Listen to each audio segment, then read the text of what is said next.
Ah, yes. It's an early stream. What up? We're going early today. Look, part of it. Hey, Wakey Bakey Sama. Hey, couple of things we got to talk about right away. First of all, I think I need to mod some people over on Twitch. Apparently, there was somebody being a real butthole over on the Twitch channel. So we got to try to take care of that. Yeah. Let's see here. Can I get to, let me pull this up here. Give me just a second here. Get this pulled up. So we'll try to take care of that right away. Also, let's see, let's just go to channel. Okay. Watch now. It's muted. Okay, cool. Get him out. What's going on over here, Twitch? You can't control yourself? Well, how do I even mod people? Aren't you a mod, Adam? Mod actions 0. Oh. Okay. How do I mod people over on Twitch? And more importantly, how do I mod people? Wait, what? Really? You're not? Okay, so I clicked on your name.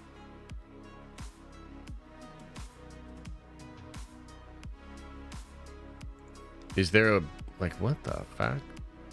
Twitch is so foreign to me. Block fan gesture. Is that the right button? Invite? What do I invite him to? Oh, a collaboration. What the hell? Wow, this is going great. Okay, look, we're gonna figure that out, okay? But the other thing that's going on that's really cool. What's your Twitch? It's the Den of Nerds. It's underscores in between them all. The other thing that's going on, I want to show you guys. I finally figured it out yesterday. Do you guys notice anything about the camera? You guys probably don't even notice. You guys are probably like, what? What are you talking about, Josh? It's so early. I know. It's early. Look, here's the reason that we're going early, though. I have to get out of here at noon. It sucks. But, yeah, I got to get out of here at noon. We've got family coming into town. And they're actually coming into town to help with Liam because Elisa has a doctor's appointment. I have to get a bunch of stuff ready for tonight when we do the final installation of the air conditioner. And wouldn't you know it, too, this week randomly has been super cool. It's like super chill the past couple of days. We're like doing all this stuff to try to get the get it set up. Did you really call in a bunch of family to fix your AC? No, but dude, I don't know why or how all of this is happening, but I've got like my mom and some cousins coming in. I've got my dad and an electrician / plumber coming. It's crazy. Like, dude, we're just trying to make it happen. We're just dealing with it and rolling with the punches as we can. Yeah, it's the LUT. It's the LUT. That's what we fixed. Look, I'll show you guys what it looks like without the LUT. It's kind of interesting. Check this out. Let me get it pulled up. Edit the filters. So check this out, man. This is crazy. At least I think it's crazy. Wait, what? We've got both of them on? Why do we have both of them on? What the hell? Okay. Do you see that? That's what it normally looks like, okay? And it's just like very red, very saturated. It doesn't look great, right? So check this out. And I guess I have both of them on for now because I was doing it to both of them. Yeah. Look at this. I don't know if you guys can tell, but it's like, it's much better. The image, shadows, Literally looks the same. God damn it, Adam. Trust me, it looks much better. Even if you are like Adam and you have old eyes so you can't see. Even if that. So yeah, I got family coming in around noon, so I got to get out of here around there. So I was like, okay, we'll just go early. That way we still have like a couple hours of streaming. Okay, so now, how do I mod people on Twitch? Gabe says, keep up the good work, man. Been watching you for years. Hey, thanks, brother. I appreciate that. Okay, so how do I mod Adam? Report. Click here to learn more. Manage suspicious user. You can do /mod in the username. But why do I have to know like C++ programming to do this? Mod.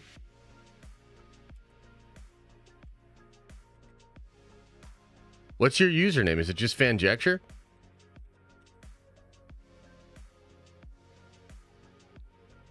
Let's try it.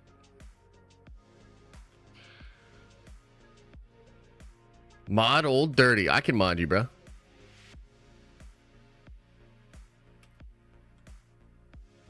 Dirty Nap. It's D1 RTY Nap. Oh shit! It worked. Adam's a mod. Mod the Obi. Okay, I will. I want to add. I'll mod Obi rather. Obi. Wan. HQ. And then the only other person I want to mod for now, and you know, we'll see how it goes. But the dude yesterday in Twitch, like I think his name's like Evil Donner or something like that. Let me check it out. Let me check it out.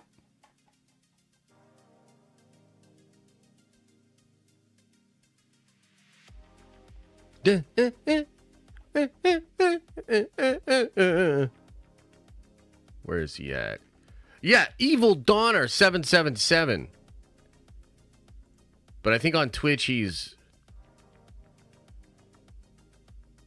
Wait, what the hell?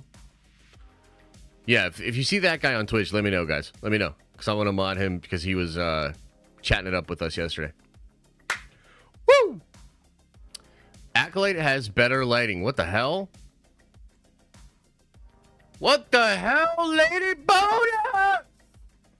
You're talking about Accolade has better lighting than me? Are you secretly Leslie Headland? It just took him 3 months to do what? Which part? What's going on here?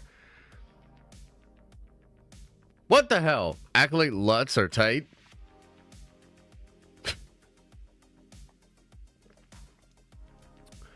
Adam, you were one letter away from being problematic there.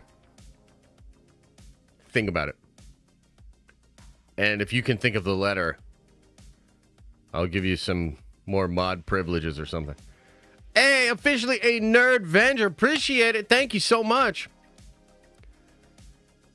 Iachalan Revel.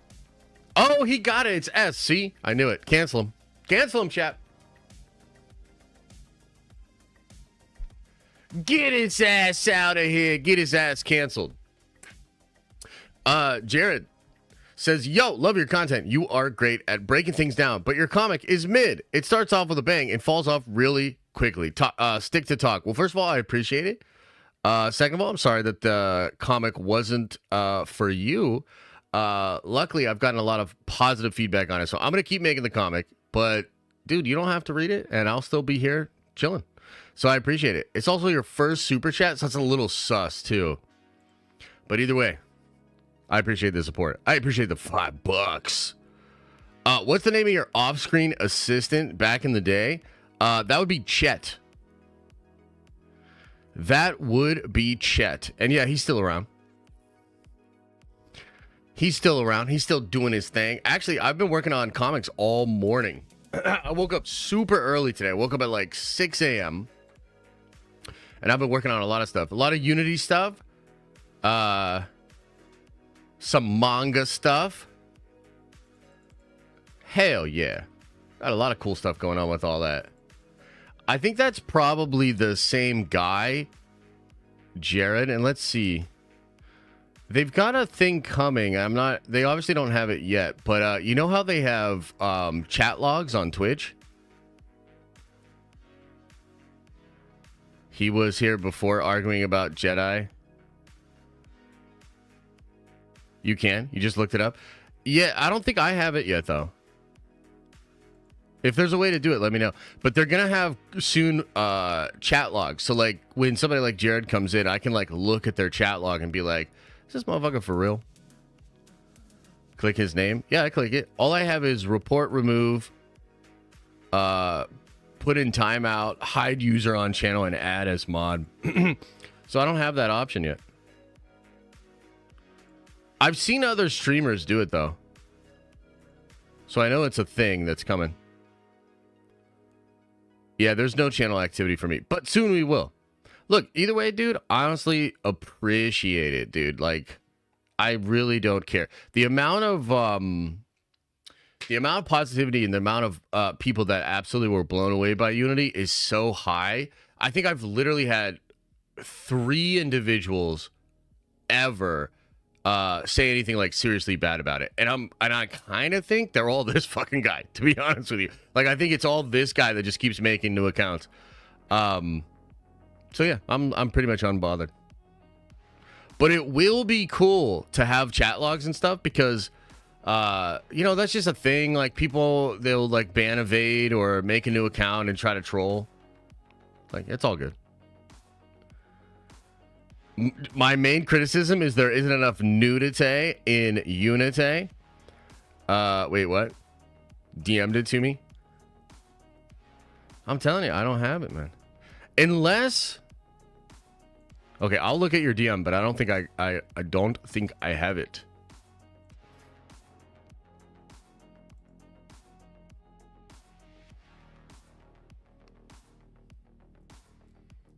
How'd you get that open up? Oh, you have it for him. Okay. Well, explain how Jedi are black and white if they're generals. Oh, okay. So this is a guy that's like arguing with me about that. Yeah. That's all good. It could be somebody that's just mad about my takes on Star Wars, which, I mean, that's not a small group of people. And I get it. I mean, I would rather not, man. I'd rather not talk about comics at all. Oh my god. Oh my god. Okay, this is pretty wild. So when did this happen? Wow, this just happened. I don't even know if I should show this.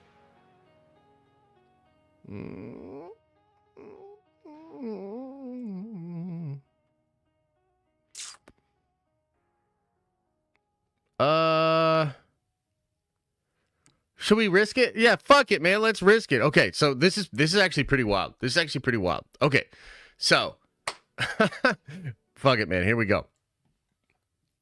Also, where's Jared King at? I mean, come on, man. You should have something more to say than just that, brother.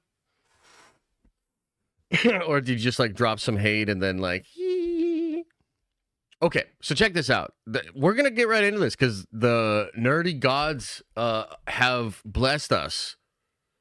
Holy shit. Okay.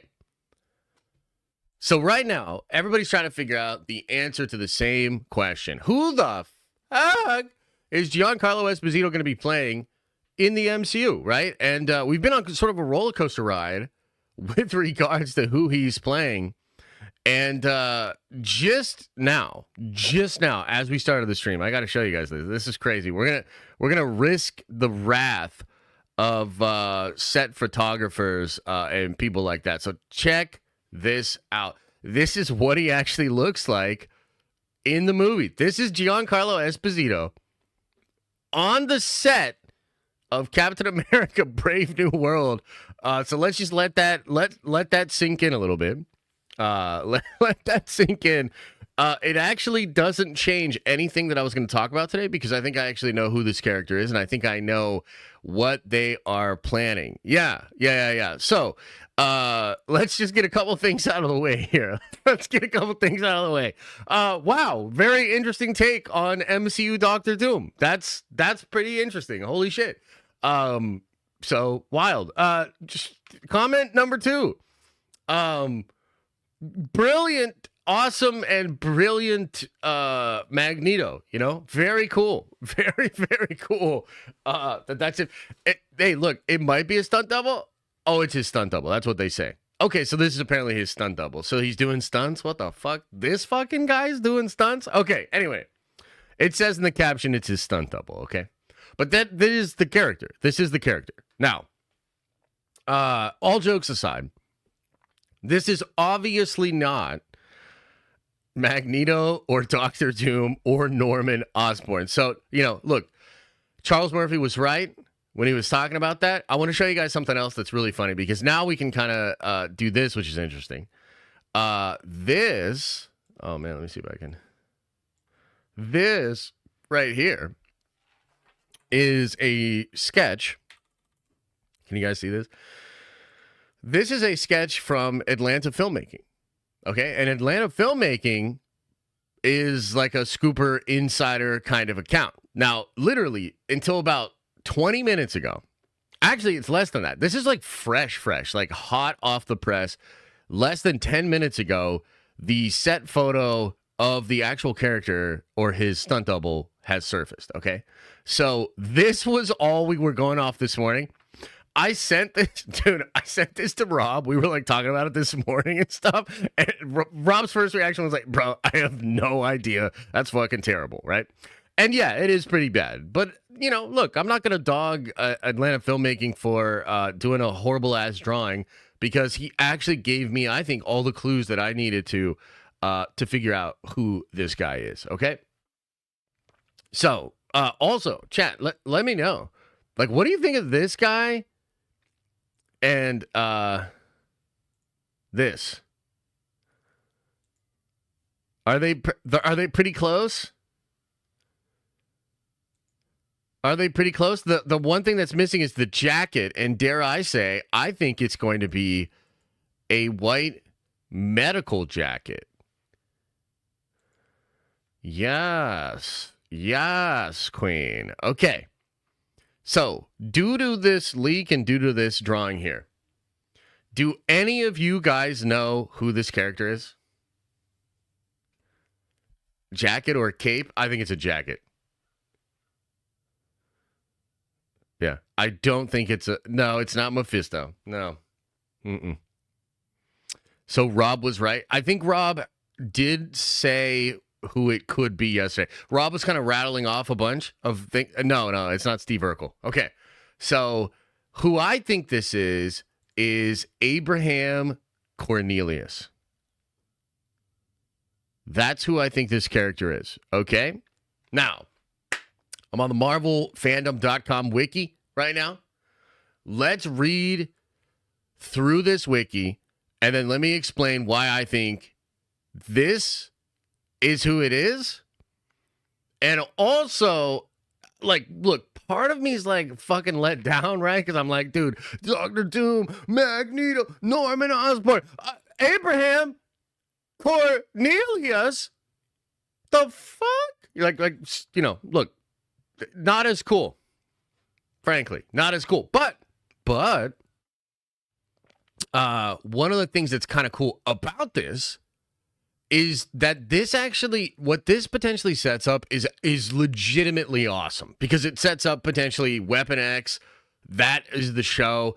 And what it really means is Marvel's like, oh, hell yeah, X-Men, baby. So remember when we were thinking about the 17 different rounds of reshoots that they've done for Captain America? I'm pretty sure they started making Sam Wilson Captain America like 6 years ago. It's had 17 different reshoots. They keep adding a bunch of stuff, right? Well, it seems like one of my hopes and dreams for what they could have done with those reshoots might actually be happening. Because this implies mutants, X-Men, and crazy stuff like that is legitimately being added to the Captain America movie. Okay, let's read the wiki. Then I'll explain the other rumors and the things that are out there. I'll pull it all together for you, okay? So, here we go. Dr. Abraham Cornelius, once a disgraced scientist who rose to infamy with the clandestine Weapon X program as a key figure in the transformation of subjects such as Wolverine into lethal weapons, born from the shadows of suspicion surrounding patient fatalities, Cornelius found sanctuary in the enigmatic Weapon X initiative under the guidance of Professor Andre Thornton. Tasked with perfecting the infusion of adamantium into human subjects, Cornelius delved into ethical ambiguity driven by an insatiable thirst for scientific advancement.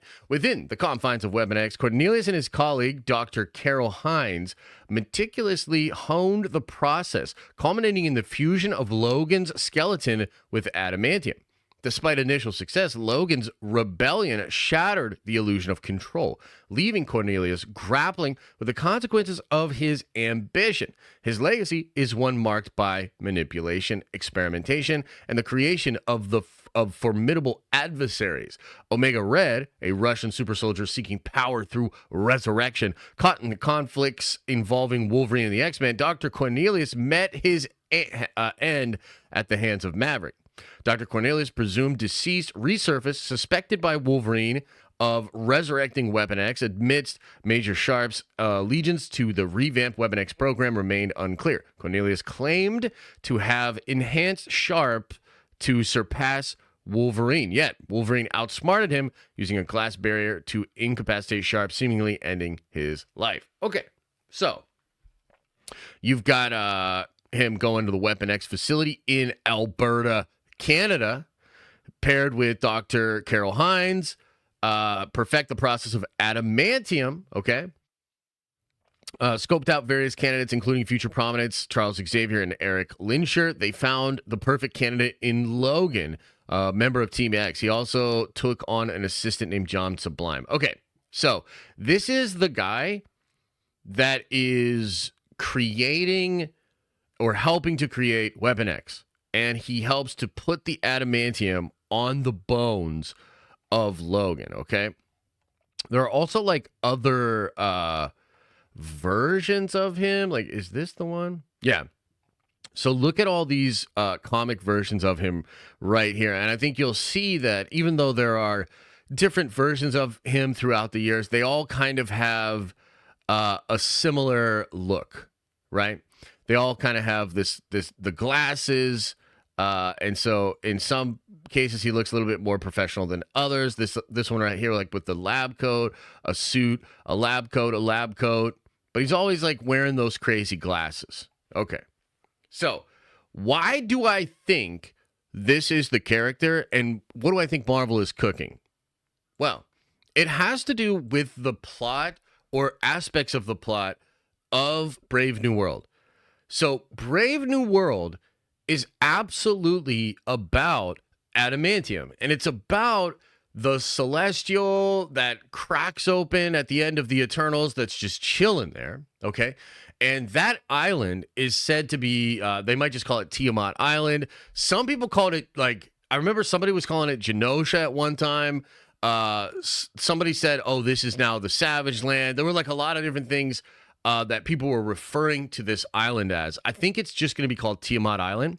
But the whole point of Captain America Brave New World, right? The sort of the plot that's driving that has to do with governments around the world experimenting with creating super soldiers. Like, that's a big part of it. That's how, like, you know, just Isaiah Bradley and the legacy of Steve Rogers and the whole idea behind Sam and his experiences with super soldiers, right?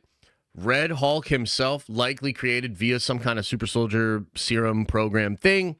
Val is apparently going to create Sentry via some kind of super soldier thing, right? It could even be like they'll probably do celestial DNA that then is created to make Sentry, and they'll probably make Sentry visually resemble who was the guy in Eternals that flew into the sun? The guy that had like the energy powers and was all crazy. So they'll probably like tie it all together like that. But the point is, there's a lot of celestial super soldier stuff that's going on. Okay, it's going on in that movie, Captain America, Brave New World. Icarus, yeah, thank you. So what I think is happening is like when Giancarlo said it's happening sooner than you think. That's like totally true. Holy shit. Like they're already shooting with his double. It's going to be in Captain America. That came out recently from Charles Murphy. That was shocking because I had thought it was going to be him in the Fantastic Four movie. He's going to be Doctor Doom. Giancarlo, he sets up a tease and then a full series. That's what he said. A tease and then there's going to be a series. Okay? And, you know, again, because of the Doctor Doom thing and the rumors of a series for Doctor Doom, I was like, yo, okay, so he's going to be Doctor Doom. That's crazy. That's really cool, right? Well, what does this mean now if this is who the character is? It means you're getting a Weapon X series. That's what I think. And it's kind of funny because Weapon X is, it starts in Canada. It starts in Alberta, Canada. And I was told that the plans for the X-Men in the MCU were not going to have Wolverine on the main team. And he was instead potentially going to do like some Alpha Flight or some Canadian stuff. So what I think could be going on here is you have this character in Brave New World.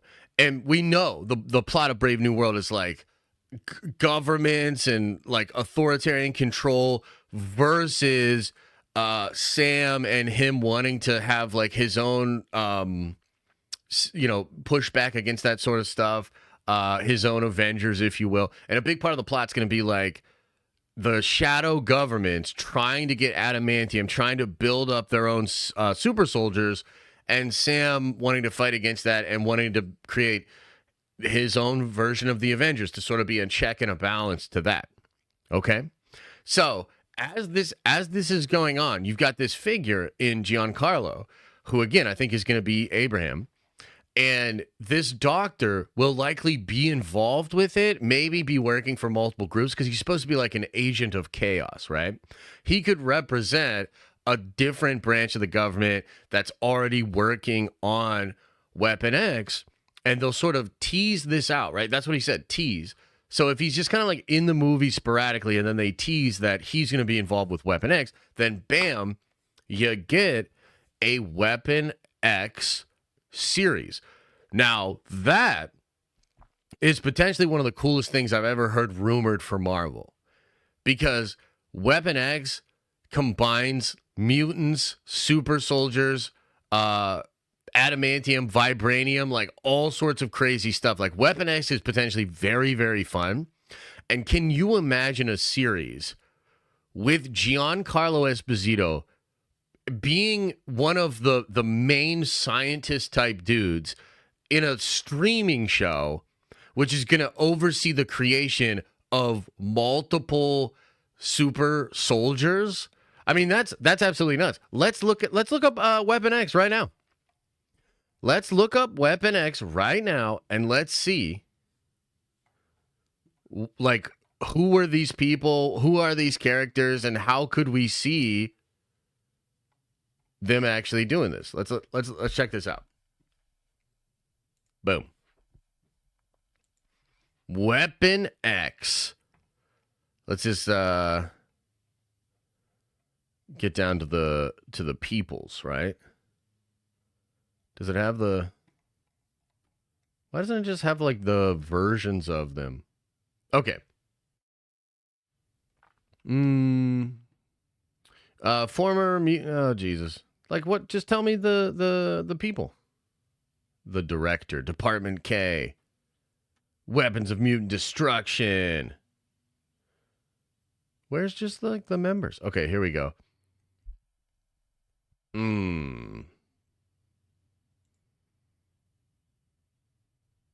Okay, so the Alpha Flight becomes an enemy of it. So couldn't it be interesting if they did? Where's just like the members of Weapon X, dude? Why is it so hard to just find the members of Weapon X? And also, too, they could make it Weapons Plus. Okay, so check this out.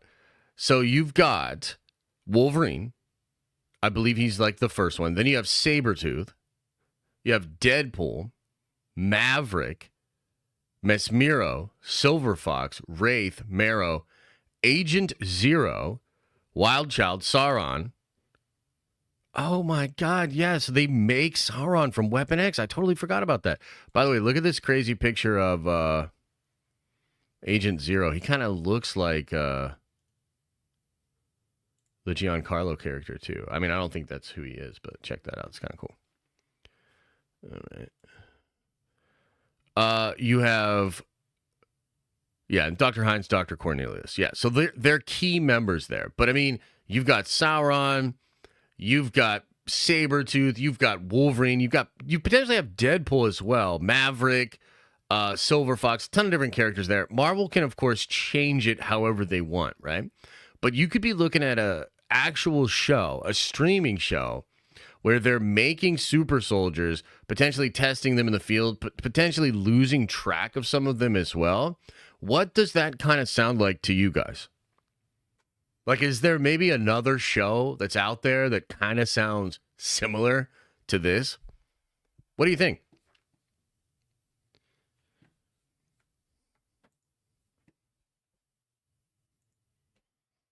It kind of sounds like The Boys to me. Bluey, yeah, 100%. It legitimately, it sounds like The Boys to me. It's like, and the fact that he would be involved at a higher level. Yeah. So it kind of seems like Marvel's once again trying to sort of bite the style of The Boys. But like, I don't even think that's necessarily a bad thing. I mean, imagine this. Imagine a show. It's a streaming show. Weapon X, okay, and you've got, maybe they do, because they could combine it with Weapon Plus. They could do different characters, but you want like Sabretooth, Wolverine, potentially Deadpool, but I don't know how they do that with the actual Deadpool movie that's happening. And there's this other big question about like but Mutants and 616, they're slowly popping up, but we've also got Fox X-Men universes where they're already established, so it's kind of weird. Is the new X-Men movie a Fox universe or the MCU? That's also kind of weird. But I think what you're seeing here is a potential for like a show with Giancarlo as like one of the main guys. He might not even be the lead, but he's like a major player in there, kind of playing the Edgar role that he does in The Boys. You're setting up crazy super soldiers in Weapon Plus or Weapon X that directly ties into Brave New World. I mean, to me, like it sounds kind of cool, like that's not a bad idea. Like I actually think that could be cool. So to summarize, we still don't know, right? I mean, we know what he looks like. We know what Giancarlo Esposito actually looks like. We don't know what the character is, but given all the context, given the rumors about the movie itself, I definitely think he's going to be Abraham Cornelius. And I think that we're getting Weapon X or Weapon Plus as a show, which to me is pretty cool. What do you think, chat? This is the first time I think you got something right. Oh, well, that's nice. That's nice of you. Yo, Josh, have you seen Bo's Twitter? It's pretty dope how much he loves Zack Snyder. Much love always, bro. Yeah, I've seen that, yeah. I'm always a fan of other fans of Zack Snyder, for sure. I'm late and I'm bummed. Yeah, so let me explain.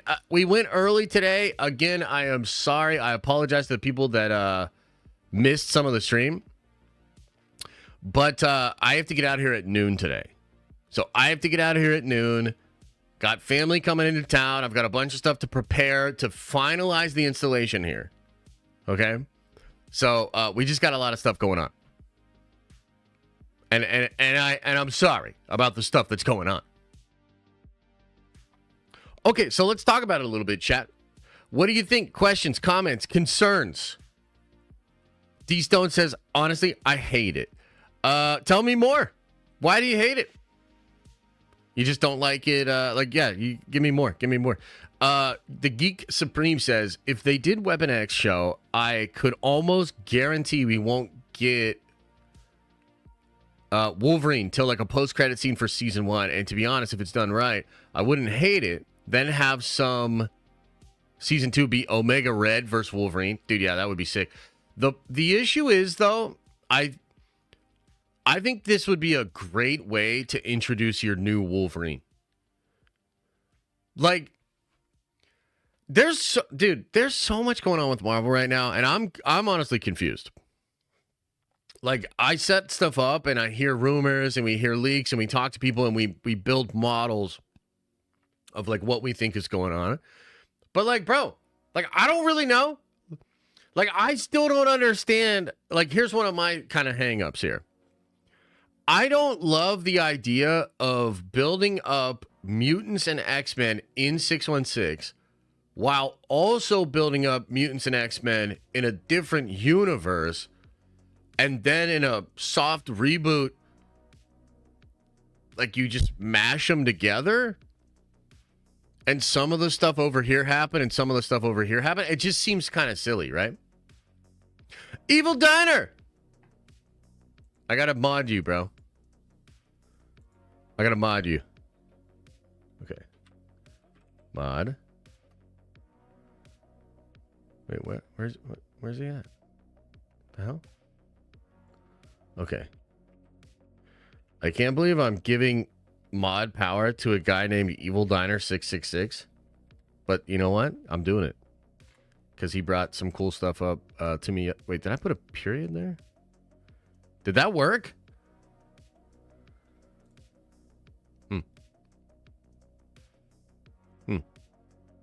Hopefully that worked, bro. Let me know. Hey, cool. Looks like it worked. Cool. All right. Let me get back over here now. So yeah, it's interesting. I don't really know. Like, I'm having trouble fitting it together. D Stone says, because I was super hyped for him to get cast as a big role. I mean, he was talking about Professor X, and we're ending up with this Fulkin guy. Yeah, you're not wrong. You're not wrong about that. I mean, I would have much preferred him to be like Doctor Doom or something. I wonder how they pitched it to him. You know, like, because he seems really excited about it. So it's possible that there's more to it. I could also be wrong, but I mean, that's the fucking guy, dude. Like, that's like again.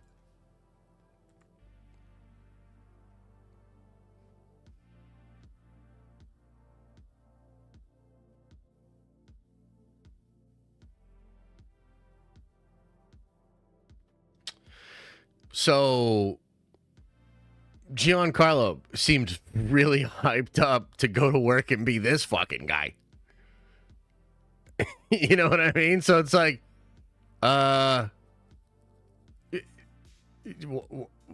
are you so excited about this?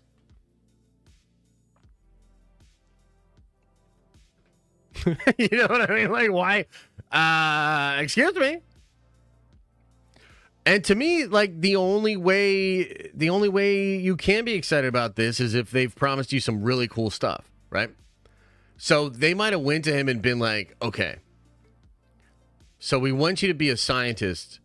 That's the scientist that puts the metal on Wolverine's skin. And like, maybe Giancarlo was like, oh shit, you just said Wolverine. That's cool. You know what I mean? And like, how did they sell him on this? And why is he so excited about it? Like, that's what I want to know, bro. You know? Look, part of me is sad that this is who Giancarlo is. Totally. But I can't help but get excited about the other aspect. Like, dude, this potentially means they're setting up Weapon Plus or Weapon X. Dude, a Weapon X show? A series? With Weapon X, dude? Like, that could be really cool. So, yeah, it's a mixed bag. It's a mixed bag. Is he William Stryker? No. He's the guy that William Stryker puts into the lockers. My super soldiers. Yeah.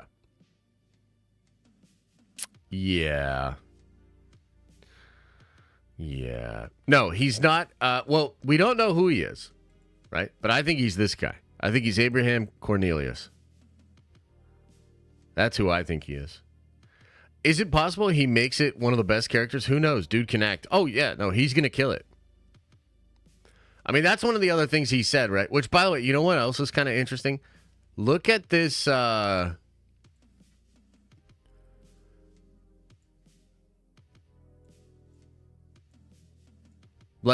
at the photo Charles used. I mean, I guess he uses a different one down here. But, it was almost like he knew who it was right away. You know? Because that looks very similar to this.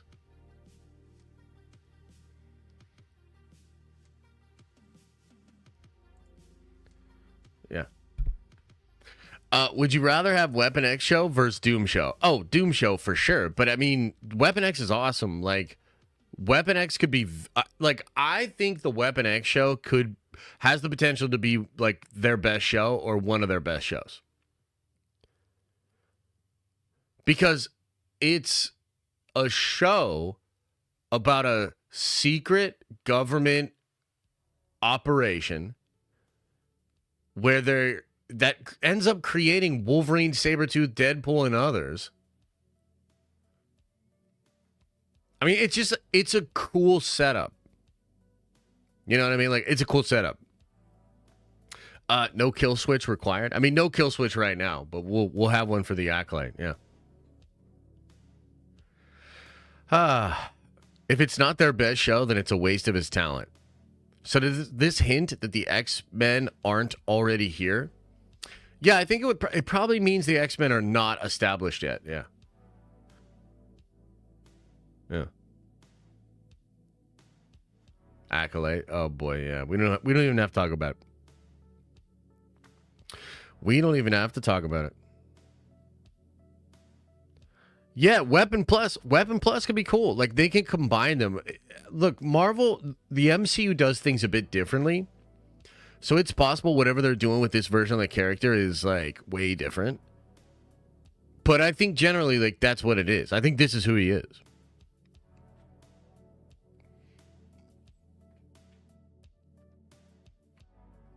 Yeah, probably mutants are established, but not the X-Men.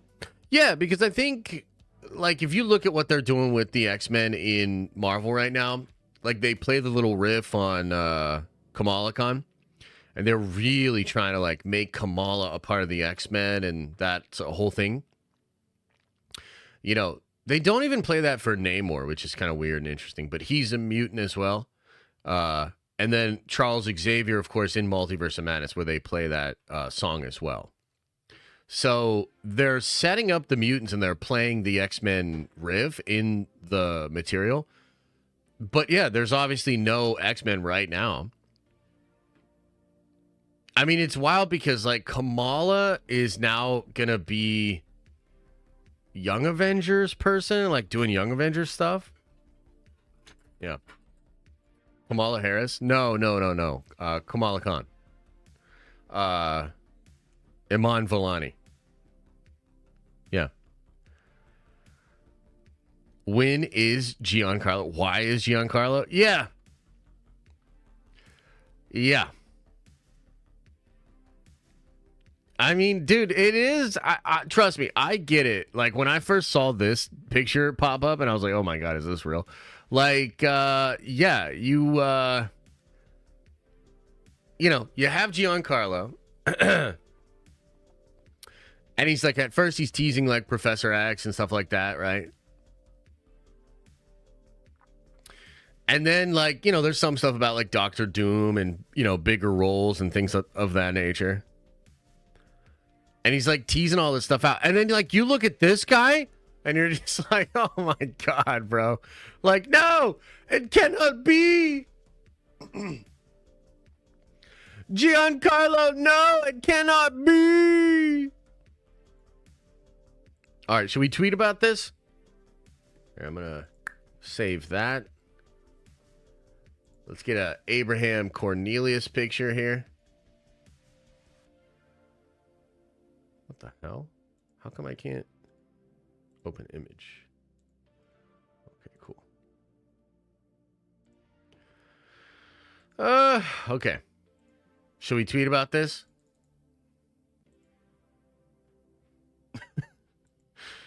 Oh boy, here we go.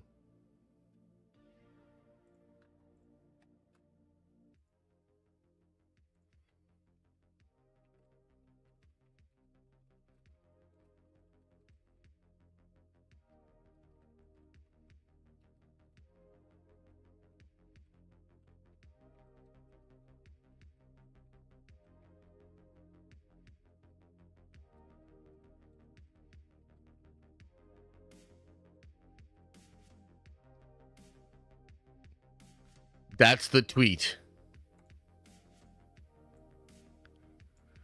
I think Giancarlo is playing Abraham Cornelius in the MCU. Weapon X show coming. Rate it, bros. You guys seen that meme? Rate it, bros. Good tweet, bad tweet.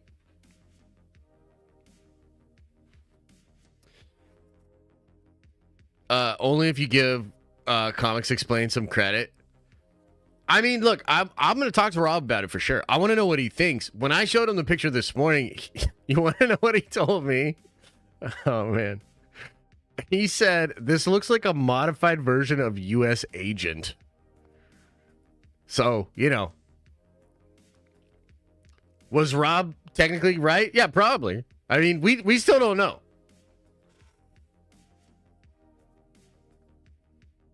But I don't think he's U.S. Agent. I'm just going to put that out there. That's what you thought too, Justin? Bro, what if it is? Oh my God, what if it is? Now, like, I'll tell you this, though. If somehow that is true, Rob's like the goat of goats. That's like unfucking believable. Yeah, no, I mean, look, it was a Rob guess, 100%. 100%. But I don't actually remember, because sometimes, like, especially when you have like multiple people on, I can't exactly remember how the conversation went. But potentially it was after I explained like the adamantium stuff that Rob speculated it could be Abraham. Right? So basically it was me. Right? Like Josh got it again, Wait, I'm looking at the chat, and I don't see a lot of like, Josh, you did it. Like, oh shit, Josh, good one.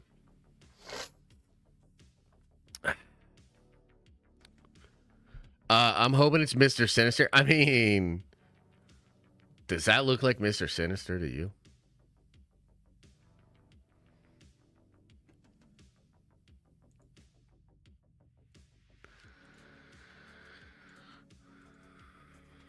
Mr. Sinister. This is like Mr. Awkward. Or Mr. Wishes he could be sinister.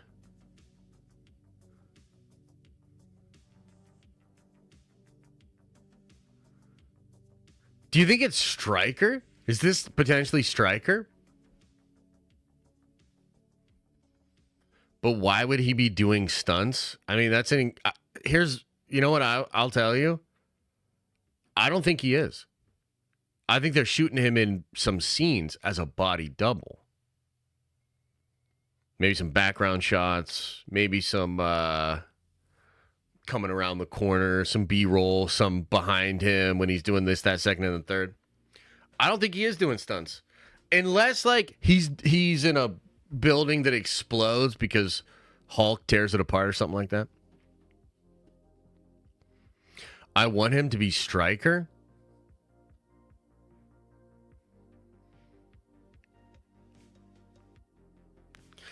Kaz, what's up, man? Thanks for the 10 spot. Says, what's up, Josh and Nerd Avengers? Deadpool, Wolverine in less than 2 months away. I'm so hyped. Give me all the mutants and the X-Men. Marvel needs them bad. Are we doing a deep dive on Deadpool and Wolverine? Yes, we are, and thank you for mentioning that. We just wrapped up the 90s Image Comics deep dive. I thought it was super fun. And for the next 2 months, we will be deep diving on, first we're going to do Wolverine and then Deadpool. Although somebody was like, we should do Deadpool first. I don't know. What do you guys think? Should we do Deadpool first and then Wolverine? Yeah. But yeah, it's like 2 months away. Yeah. Which one should we do first? Wolverine first? Deadpool first? Oh, great. Great. Here, I'll put it up in the poll right now. Let's end this poll. And we'll start a new one. Who should we deep dive on first? And these deep dives have been great, man. Wolverine or Deadpool. There you go. We'll decide. So basically, like, that's probably what's gonna happen. Look, here's the other thing. It's the last day of the month. I think we're only just over like 1,200 members right now. So we're not going to make the goal, but that's okay. We're just going to drive again next month, and I'm going to do a much better job of, number one, actually being on stream. Number two, pushing the memberships. I'm going to push it in some big videos. I'll push it in the streams and just really do the drive like for the full ass month. So that should be good. And next month, we're going to continue our deep diving series. We've been deep diving every month this year. They've been fantastic. So it's like a once a week stream that we do with just the members. And we watch and research and like really just deep dive on different aspects of fandom and geeky stuff.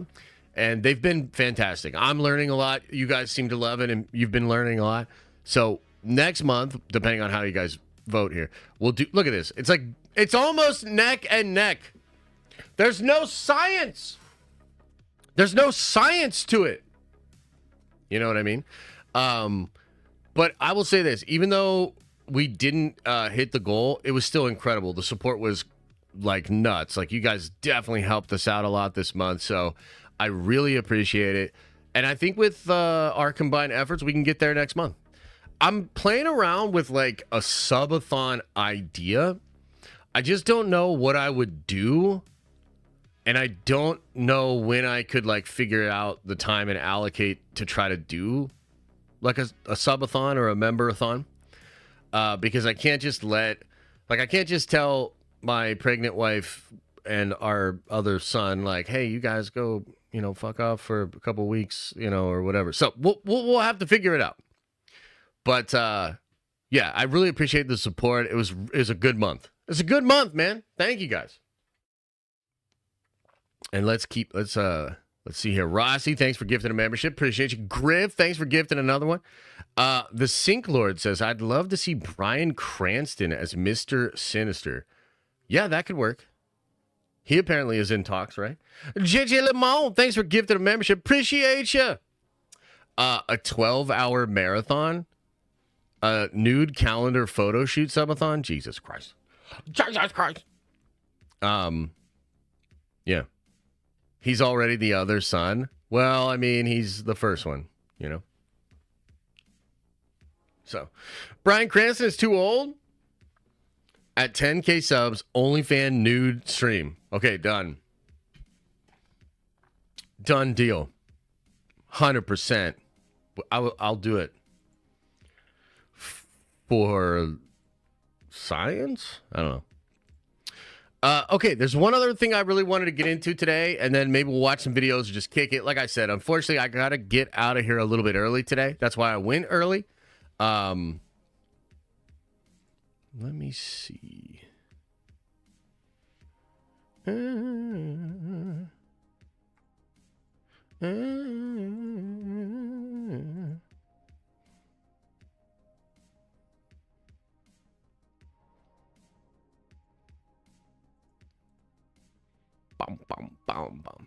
the other thing I want to talk about, guys, is Venom. I want to talk about Venom. So, rumor is we're going to get our first trailer for Venom: The Last Dance next week. Okay?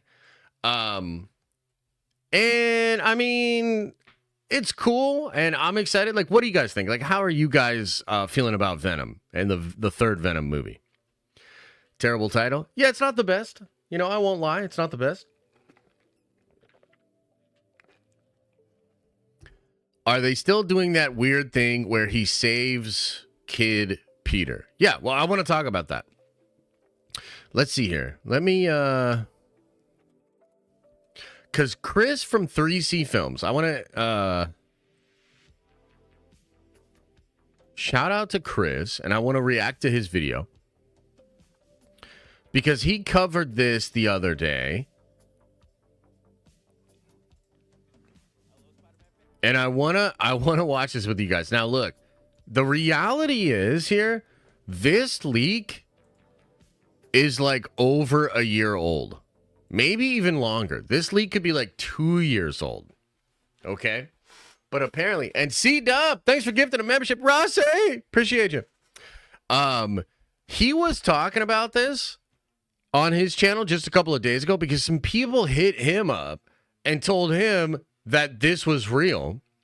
And so I want to watch this video and react to it with you guys. He's too much of a fence sitter. I'm the fence sitter. I am the fence. Chris can't out fence sit me. I fence sit the fence. I'm on the fence about being on the fence.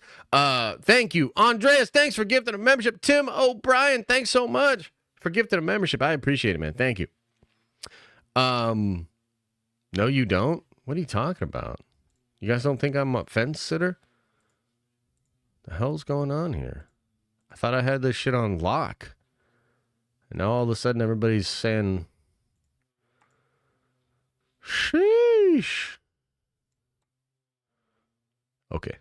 Is that good there? Yeah. Hang on, I'm trying to format this a little bit here. Okay, boom. Okay, so first of all, I'm the fence sitter. Yes, I'm the fence. I created the fence. No one else gets to sit on it except for me. You know what? That's not true. You guys are welcome. Everybody should be on the fence more. Okay, so let's watch what Chris is saying, because to me, this sounds really silly. And the big question that I'm trying to answer is this shit real, dude? Because the first trailer will likely immediately prove or disprove this leak. Oh, yeah, gambling. I totally forgot about it. Let me get that on there for you guys, too. Sorry, we're discombobulated right now. All right, let me log in. Blah, blah, blah. Shlubba-dubba-dubba-bub. Blah, blah, blah, shub, blah, blah, blah. Shubba, blah, blah, blah, blah, blah, blah. Okay. Let me get the gambling going on for you guys.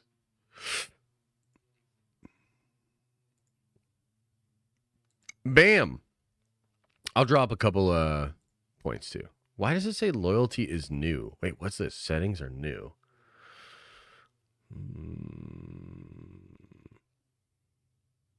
YouTube panels, blocked users. Wait, what? That's what's new? I can block users from using this. Oh, cool. That doesn't do anything for me. Okay, let me drop some points for you guys. Boom. There you go. Okay, Janes01 says, just here making our monthly diaper dues. Hey, I appreciate it. One of them's almost out of diapers. The other one's about to pop into them. You know what I mean? Okay, let's watch this, though. Fans, appreciate you clicking on this video. I landed on some juicy details, the full plot synopsis for Venom 3 titled The Last Dance. Your boy is usually not in the scooper game or never gets anything like this first, but as soon as I read this, I was like, oh, the people need to know about it. And that's exactly what I'm doing here for you guys, is I'm going to be going into the detailed plot synopsis for Venom 3 The Last Dance. It confirms some stuff that we hoped wasn't going to be true, but it also reveals new things about like who the villain is actually going to be. And well, I'm definitely going to share my opinion, but I need to hear from you. Does this sound like the epic finale of what you wanted from the last Venom movie? And does reading this plot synopsis excite Do you guys remember the last Venom movie? Do you remember it? Oh boy.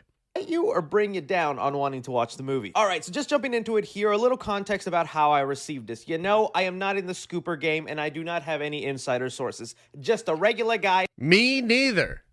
Do you hear me, Kevin? I'm not in the scooping game and I have no sources.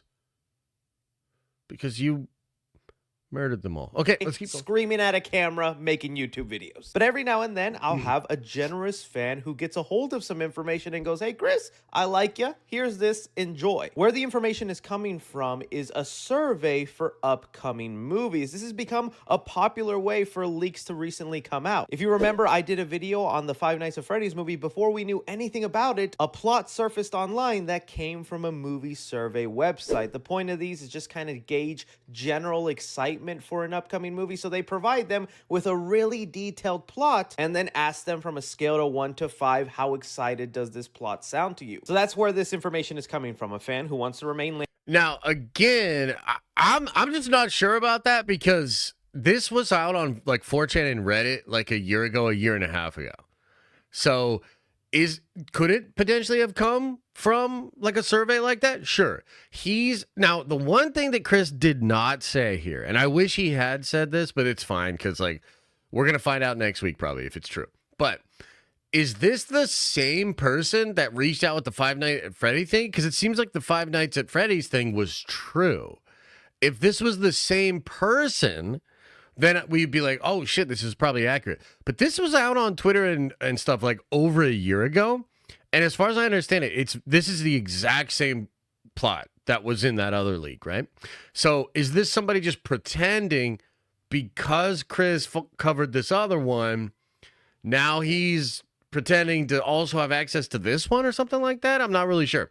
Let's keep going. Nameless, because you do get paid on those survey apps, so he doesn't want to lose his spot. Saw that he was reading the plot synopsis for Venom 3 and was like, oh, I gotta send this to 3C. Thank you. And last disclaimer before I go into reading this plot bit by bit. Remember, this is still the Sony change everything last minute universe. True. This is probably the heaviest Spider-Man has tied into the universe, but we have seen before they tease Spider-Man being part of a movie only to remove him last minute. They did it with Morbius and all the references to Spider-Man disappearing in his universe, not in the film. Madam Web was supposed to be another movie connected into the Venom universe. We even got concept art of a deleted scene showing the villain fighting Tom Holland Spider-Man, and that was going to be a bigger plot point with him going after Emma Roberts' character. Yep, that was the whole thing. We talked about this too. And Jeff Snyder let part of this slip out, and apparently people at Sony lost their fucking minds when he was talking about this. It's the case that they were originally going to maybe attach it to Toby, then maybe into Andrew. Then at one point they were like, we'll connect it to Tom Holland. Then they realized none of what they were doing was working, so they remove all of the shit, dude. They remove all the Spider-Man references from the movie pretty much completely. So that is true. John Cross says, Josh, it's time to annoy the Nerdvengers for a monthly breakdown of UFC 302. Let's go, Dustin. Oh, hell yeah, dude. After this video, I will break down the card. 100%. Peter's mom, but all of that basically got removed from the movie once it started being made and it became its own universe thing. All right, but enough yapping. Let's go into reading this bit by bit. It's pretty lengthy, so I'm going to read you chunks, dive into it, then go back into it. Starting off here, it says, the third installment in the Venom franchise from Sony Spider-Verse, centering on the popular anti-hero in this upcoming action film. The alien symbiote Venom learns through his multiverse hive mind that Peter Parker, aka Spider-Man, is destined to kill him and his human host, the journalist Eddie Brock. So Venom persuades Eddie to hunt down Peter in their own universe to change their future, a task which is complicated by the fact that at this point, Peter is just a 10-year-old. But after locating the child, kidnapping him before ultimately killing him, Eddie begins to have second thoughts, especially after Venom exposes the young Peter to normal spiders, and after a severe allergic reaction, Eddie needs to take Peter to the hospital pretending to be his father. Already, let's just pause right there on the plot synopsis. No! It had been rumored for a very long time that this was going to be the main plot of Venom 3, and I thought somebody pulled this Okay, out of... so he was aware of the old rumors. Okay, so let's just stop for a second there, guys.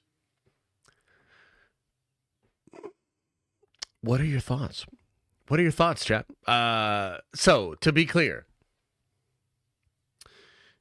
Venom and Eddie go back to their universe.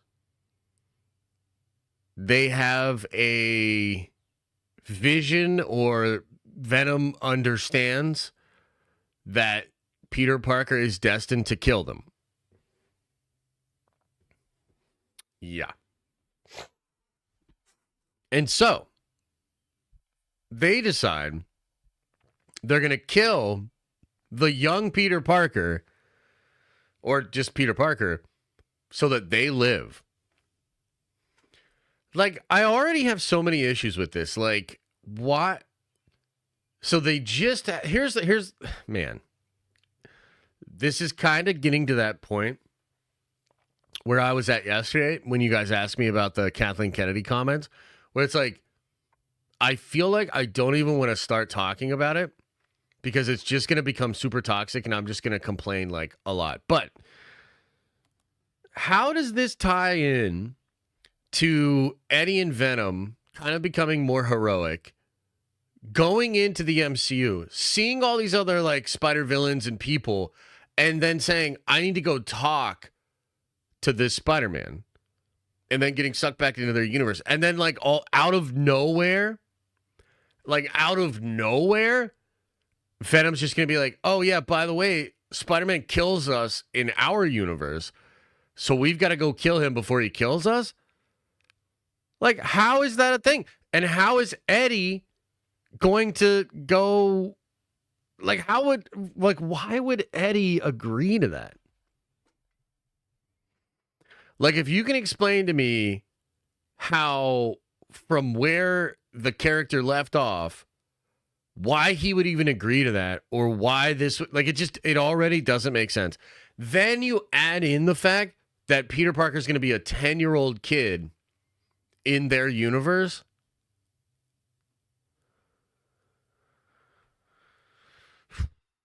Bro.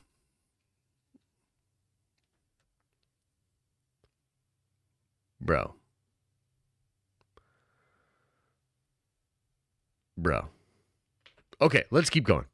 Out of their butt, and no way that's actually what they're gonna do. But it looks like that's what they decided on, is Venom is finally going to meet up with Spider-Man, have a face-off, but Spider-Man is gonna be 10 years old and not even have his powers. Leave it up to Sony to create some genius-level movie plots, man. All this teasing and building up that maybe they would fight, something would go down, this is what we've come to. It's also so funny. Dude, it's so stupid!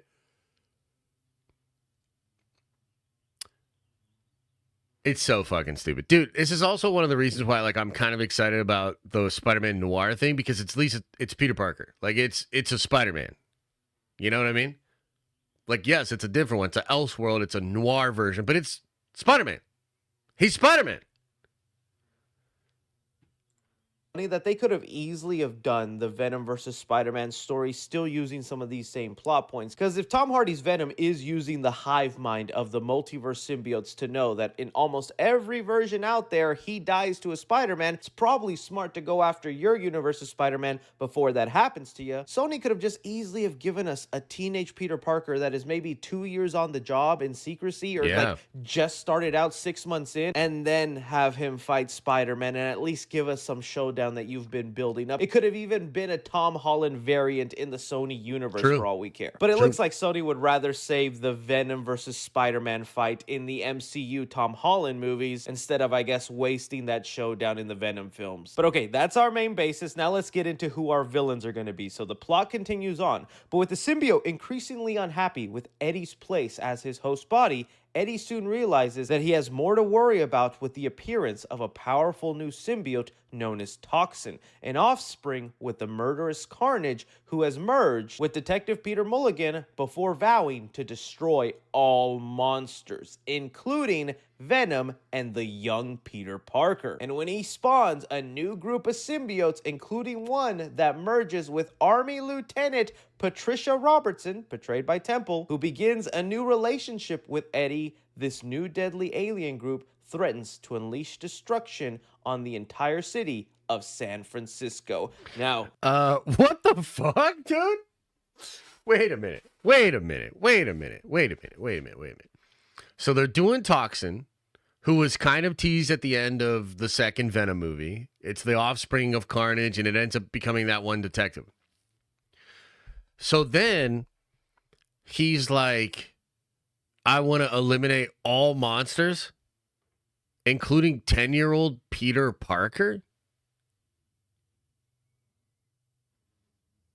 Hang on. Let's listen to that again. Hang on. With Eddie's place as his host body, Eddie soon realizes that he has more to worry about with the appearance of a powerful new symbiote known as Toxin, an offspring with the murderous Carnage who has merged with Detective Peter Mulligan before vowing to destroy all monsters, including Venom and the young Peter Parker. And when he spawns a new group of symbiotes, including one that merges with Army Lieutenant Patricia Robertson, portrayed by Temple, who begins a new relationship with Eddie, this new deadly alien group threatens to unleash destruction on the entire city of San Francisco. Now, there is another villain that is part of this plot, but let's just pause right there. It seemed very obvious from the ending of Venom Let There Be Carnage, like they were setting up Toxin, but I didn't fully believe he would be a villain in the next movie, because I'm like, he had a pretty decent relationship with Tom Hardy's Venom. It'd be weird to see him become a total killer, maniacal guy when he is, at the end of the day, a cop wanting to save people. So I was like, I don't know if that makes sense, but now this version of going after it, where he's going to use his powers to get rid of all monsters. And that includes a young Peter Parker. You gotta remember, since Toxin has a symbiote in him, he has access to the multiverse hive mind, so he also knows Peter Parker's eventually going to become Spider-Man in their universe, thus putting a target on 10-year-old Peter Parker's back. This now leads me to ask the question, why was this movie then not called Venom Lethal Protector? Because that seems very clearly what they're setting up here. Venom is going to want to go from killing 10-year-old Peter Parker to then wanting to protect and save him because he realizes he's just an innocent, dorky kid. Maybe they'd rather use the Lethal Protector line in the upcoming Venom video game, or they just thought, whatever, let's just name it Last Dance, because when you say this is the last movie in a franchise, it bumps up the box office. I'm guessing that's why they did that instead of Lethal Protector. But then also another villain thrown in there, Scream. The plot mentions Lieutenant Patricia Robertson, who in the comics is the host for the yellow Scream symbiote. She's finally going to be making a live action appearance in here after her symbiote was teased all the way back in the first Venom movie. The plot even elaborated a little further that Juno Temple is also going to be having a relationship with Eddie Brock, and I guess that also makes sense. His last girlfriend is now married, happy with somebody else. He can't really home wreck that relationship, so Eddie needs to end on a new love interest, and why not make it another symbiote? And we can't forget the detail also saying here that Toxin is going to spawn off a new group of symbiotes. I'm guessing this is their way of doing the Life Foundation, which is the group of symbiotes that usually has Scream as one of them. That also could even explain now the merchandise we saw crew members had on the set of Venom 3, teasing a green symbiote, because there is a green symbiote Lasher, part of the Life Foundation. It'd be really interesting if they make the host a dog, though. I kind of hope they do. And one more thing before getting on to the rest of this plot synopsis. Can you believe it? We went from villain symbiote the first movie, villain symbiote the second movie, army of villain symbiotes the third movie. The originality is cooking, Venom 3. I'm guessing it'll be cool and different enough to just see the rainbow of symbiotes pop up and fight Venom, but I'm like, dang, they really milked the symbiote villains for this franchise. Hopefully it works out, but they did want to mix it up for us and gave us a second group of villains to go after Venom. The plot continues on saying, but a new heavily armored group known as the Jury appear intent on killing all the symbiotes in existence, led by Orwell Taylor, who's going to be played by Chiwetel Ejiofor, whose oldest son was killed previously by Carnage in an attempt to escape prison and now threatened on all fronts. Eddie must keep the young Spider-Man alive as he faces off against both a deadly new group of spawned aliens and a vigilante group that wants to eradicate him as he attempts to keep his own life from falling apart and prevent ultimate carnage from befalling the people of San Francisco. So it's not just going to be a group of symbiotes going after Venom. We have this heavily armored military group known as the Jury, who are from the Venom comics. They sometimes sport these like very high-tech suits to go after Venom, and they even tie events from the second Venom movie into this third one. In the comics, Orwell Taylor's son was killed by Venom, but instead in the movies, they're going to make it that Carnage killed his son, who was a security officer in the prison when Carnage was escaping, giving him the motive to want to eradicate all symbiotes. Okay. You know, maybe that could make it interesting. Now we have like this three-way face-off of villains that all want each other dead. You have Toxin and his group of symbiotes who want Venom dead, along with young Spider-Man. Then you have this army group of people that just wants to get rid of symbiotes. That includes Venom. And now these group of symbiotes, they're all going to be tussling against each other. That could maybe be interesting just visually speaking, but story-wise, this movie is already dead to me. Execution will definitely have to save the movie, because I'll be the first to say, I remember first hearing the plot for Spider-Man No Way Home, that Spider-Man is going to be responsible for the villains coming into his universe. Then he's going to want to save them and fix them, and I'm like, what is going on? That sounds terrible, but I saw No Way Home and I was like, oh, that actually worked out. I'm hoping maybe the same thing happens here, but I'm telling you, this plot, it's all over the place. I can't believe we are getting Venom. Yeah, so this is wild. It's wild that, like, because again, it did leak out a long time ago, and you wonder, like, why leaks like that happen, and then you wonder, like, about this survey. Like, what is the point of this survey? Because I can't imagine people gave this a high score. So then, like, do they just take the scores and say, okay, well, we got to fix this now because this shit's way too crazy based on, like, the feedback? I don't really understand. I mean, it seems really stupid to have the switch to young Peter Parker with no powers. You're doing like lone wolf and cub sort of thing, which maybe is just meant to make Venom more protective and give him some kind of a different relationship with Spider-Man. Like, maybe that's what it is. But then you have the Toxin, you've got the group of different symbiotes, you've got this group of mercenary people that are led by friggin' Baron Mordo, and they're all supposed to come together and have this big crazy fight. And then, like, how could it possibly end? Like, how could it possibly end in a way that would feel satisfying? I mean, I guess Eddie takes back over, like, helps the symbiotes, helps Peter, and then, like, I don't know, bro. So the question's gonna be, when we watch this shit next week, the trailer, like, is this what we're getting? Because I cannot imagine that they will be able to hide this. You know what I mean? So, like, are they just going to, like, lift the skirt up next week and show us what they got? Like, are they just going to be like, okay, Peter Parker kills us, we must kill him. Oh, he's a boy. Oh, shit, Toxin. Oh, shit, Baron Mordo. Like, are they just going to literally give us the whole thing next week? I don't know.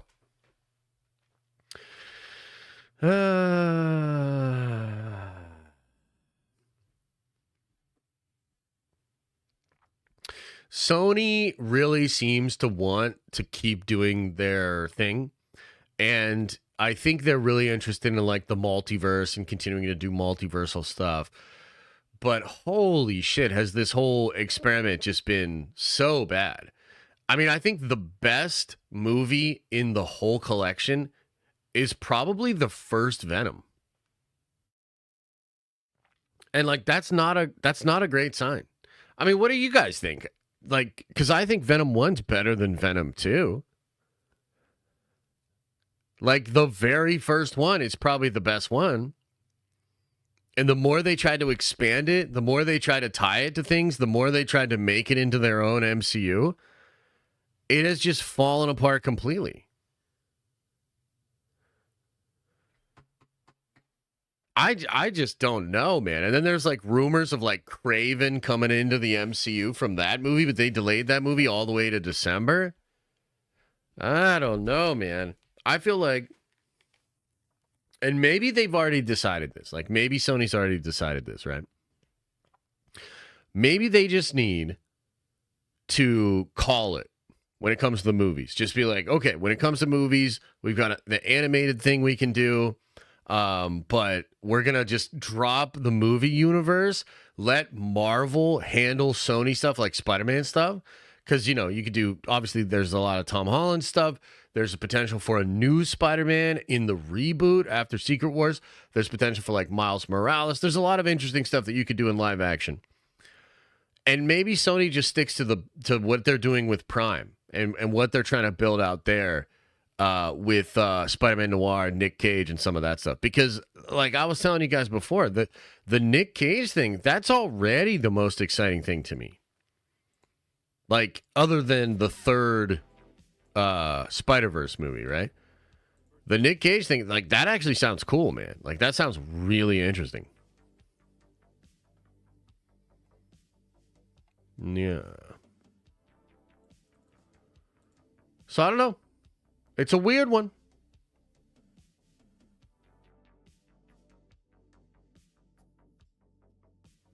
It's a weird one, ladies and gentlemen. I don't know. Okay, so it looks like Wolverine wins. We'll do Wolverine first, then we'll do Deadpool. But I want to do a new poll for you guys.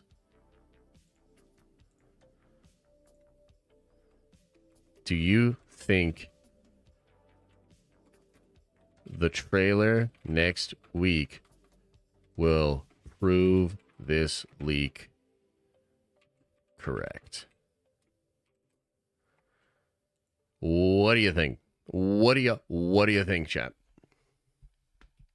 Let me catch up on some of these chats here.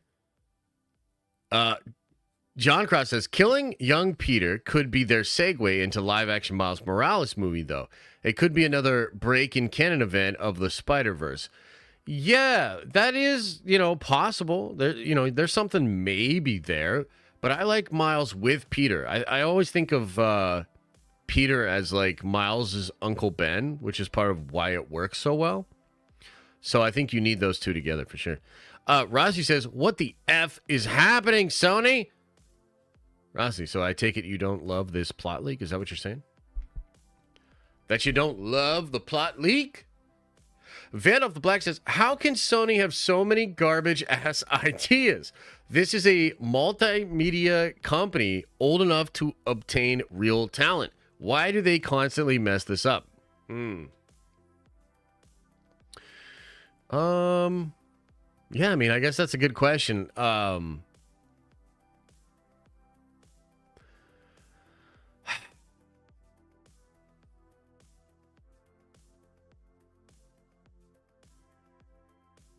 I don't know, man. It's kind of hard to say.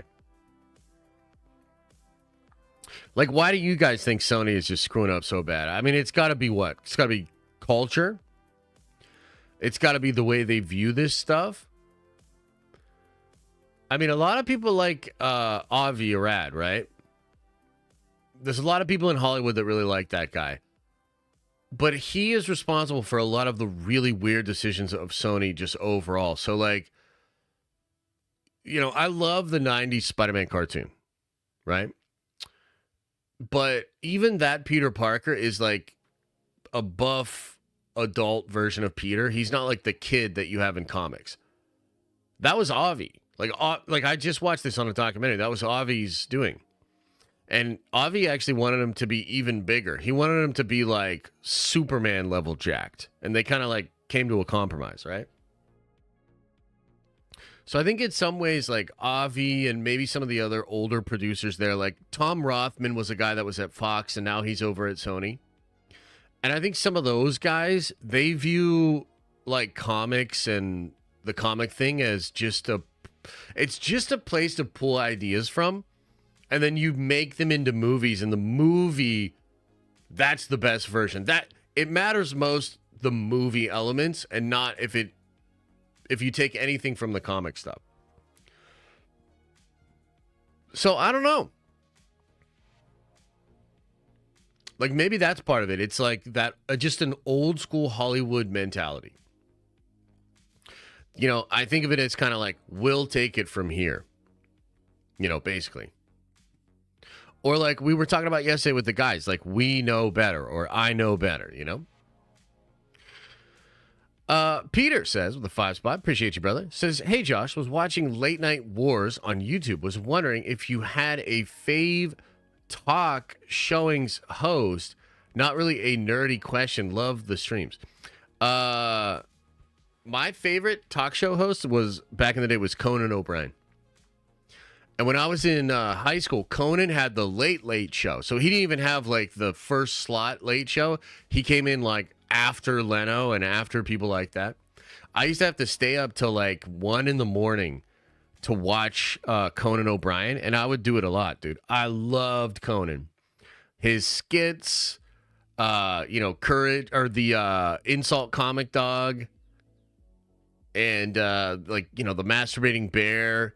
Or one of my favorite bits was he had this guy that would do impressions, and he would have like an actor show up on screen, but it was clearly somebody else's like mouth moving.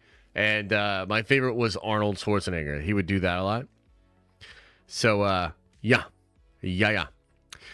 John Cross, thanks for the 5, says there's a famous quote that goes, "If it ain't Filoni, it ain't faux me." But the Acolyte is faux Filoni. So is it faux you? Well, did Dave come out and say that he likes the Acolyte? Is that what you're saying to me? Is that what you're telling me? So let me just explain it to you this way, okay? The Acolyte has been in production for 4 years. Dave has been CCO for 2. Okay, I'm going to say this again for Adam. The Acolyte has been in production for 4 years. That's what they said. That's what Star Wars is talking about. Like, there was just in an interview, and they were like, this has been 4 years in development, $180 million budget, blah, blah, blah, blah, blah, blah. So it's been in development for 4 years. Dave has been CCO for 2. And really, like, if you look at, I think the trajectory of Dave as CCO and even Kevin Feige as CCO, it's really not until about a year or 2 into the process that like a lot of the things you want to do begin to like start in motion. So here's my take on Dave. I think Dave is a company guy. I think Dave actually probably likes Kathy a lot. I think Dave might feel that Kathy's been misrepresented and that people have been mean to her. I think it's even possible that Dave genuinely believes that like women in fandom and women in the Star Wars fandom are not treated fairly and that there's a bunch of toxic males and that like Dave might actually have those beliefs. Like he might actually believe that. But I don't think he's I have to see what Acolyte actually is, right? But if Acolyte is what I think it is, there's no way he legitimately co-signs it, but he kind of has to co-sign it because if he's going to ride for the company, he has to say, like, that's what we do. Okay? So, as an example, if you work at a restaurant, have you guys ever worked at a restaurant? Sometimes the specials are not to your liking. But you still got to sell those specials, baby. That's what it is. Like, that's what it is. You gotta sell those specials, baby. So, Vandolph says, Sony movies are good for me to poop on. Nice, dude. Brilliant, dude. Brilliant. I manage a restaurant. Well, there you go. So you know what it is. Let's move on from Star Wars before I really trigger Josh. Yeah, let's do that. Let's do that. Claytonium says, whoever is calling the shots at Sony was not a Spider-Man fan growing up. That's for sure. Yeah. Well, yeah. I mean, I think a lot of these guys are not fans, and they don't even think in terms of fans. Like, they think in terms of, like, programming, audience, like, angles and shit. So they don't even think of Spider-Man as, like, this awesome character that has this legacy and this lineage and, like, oh, Spider-Man. They think of Spider-Man as, like, valuable IP. And that's why, like, they'll put Spider-Man in the trailers or do the goofy-ass Morbius post-credit scene because they're like, no, like, we obviously need Spider-Man because it's an angle, it's IP, it's branding. But that's, like, the limit of their knowledge of it. So, like, to them, it's just the angle, the hook, you know, shit like that. Yeah. Cavs says, do you think Tom Holland portrays Spider-Man for another 10 plus years? He's only 27, so I feel like it doesn't make sense to replace him. But I remember you had a theory Andrew Garfield becomes our Spidey. Yeah. And chillin', I appreciate you. I'll get into yours in just a second, okay? I don't think Tom Holland wants to be Spider-Man.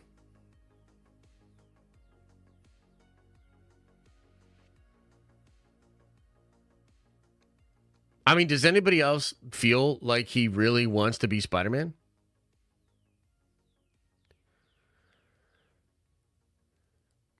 I don't know, bro. Like, we're projecting and we're just speculating and, like, I don't know Tom at all. You know, I don't even know what it's like to be an actor like that. But, like, the way I think of it is this. If you look at all the movies Tom has done and all the things he's tried to do outside of Spider-Man, I think there's, like, a hunger for him to be, like, respected as an artist.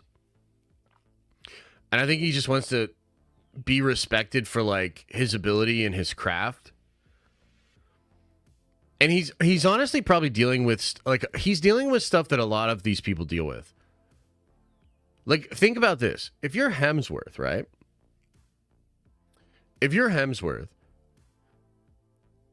I mean, you look at Furiosa, you're probably, like, fucking bummed, bro. And yes, you can go back and do Thor. And by the way, he will. You know what I mean? He will. But there's probably, like, a little part of you that's like, fuck, man, the only thing that I do that works is this. And you're like, that doesn't feel great. It's kind of like being a person who doesn't want to make YouTube videos anymore. And on top of that, has to not just continue to make them, but continue to make them about the things that he doesn't want to make them about.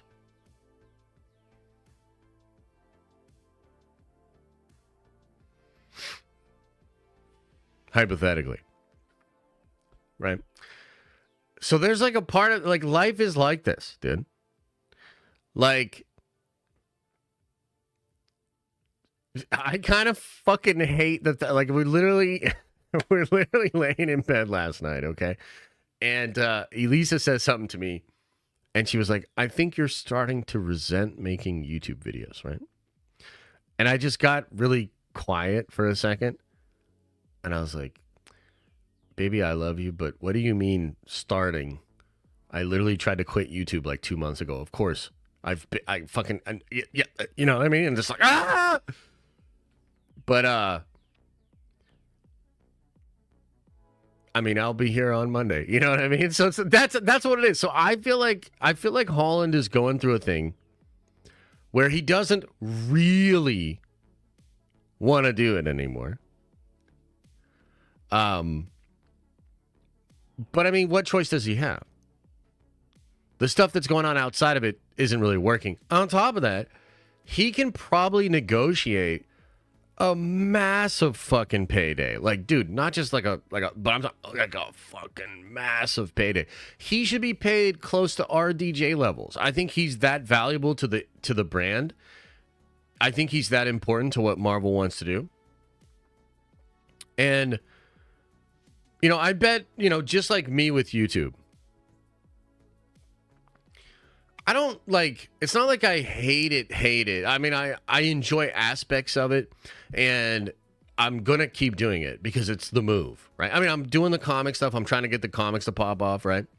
I've tried to spend less time actually thinking about YouTube, but here I am again doing research, trying to figure out how to make better YouTube videos and stuff like that, right? It's a first world problem for sure. It's a problem that if you have the right perspective on it, it's silly to get upset about, because Tom could have a career where he never has a big hit ever. Plenty of actors have that life. Plenty of actors are actually waitresses or waiters, and they technically kind of act on the side, or they act at Disney World or this, that, second, third. I'm not saying that to be disparaging. I'm saying the reality is Tom's lucky to have the problem that he has. Same with me. There's plenty of YouTubers that will never, ever actually make sustainable income from YouTube. They'll never build a platform. They'll never have consistent views. They'll never have a community that shows up to support them multiple days a week, right? I'm lucky, right? I'm lucky to have the problems that I have. And so I think at some level, that's just the reality that I think Tom is going through as well. I think he will do several more movies, right? So I think he'll do, obviously, Spider-Man 4. I think he's probably in both Avengers movies, maybe all 3 Avengers movies. And I think he might even do 2 more Spider-Man movies. You know what I mean? So I don't know. I mean, is that going to be post reboot? I'm sure they're trying to figure this out, right? But I bet Tom is looking for an off ramp. You know what I mean? So if he comes in and he does Spider-Man 4, I mean, dude, let me ask you guys this. Would you guys be mad if he just came back for 4 and he did the Avengers movies, and then in a soft reboot, we have a different Spider-Man? Would you be mad?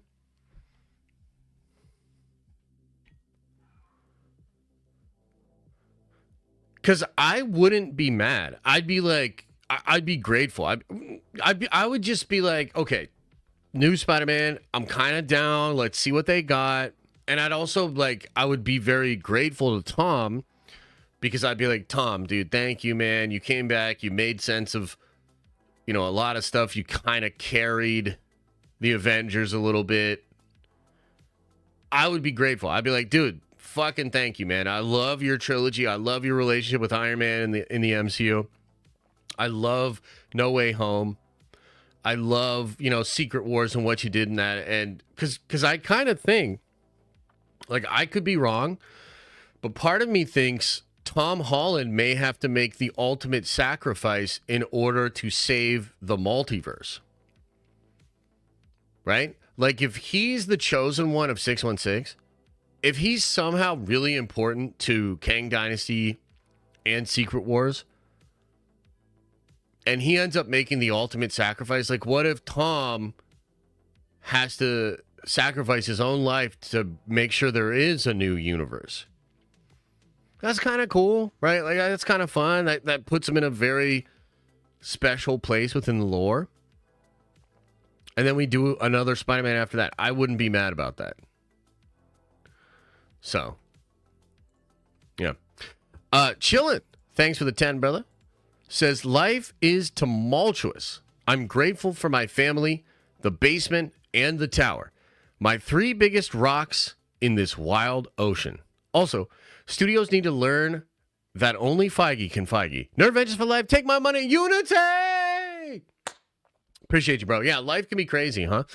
I've been kind of struggling lately. The last couple of weeks, like, there's just been a lot of real life stuff, like IRL stuff, that's been like kind of pulling me away from work and like pulling me away from YouTube, pulling me away from comic book stuff. So I've felt very anxious these last couple of weeks because, like, dude, like I was up at like 5 this morning just working on comic book stuff because there's just so much to do.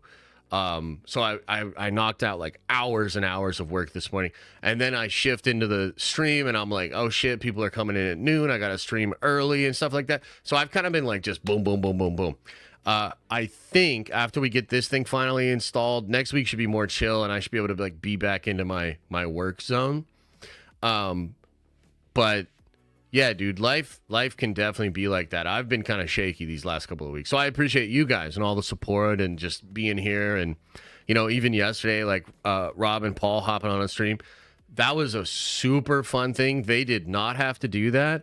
You know, dude, love those guys. And they gave us an extra stream this week because I missed Monday, right? Like Monday was a bad stream.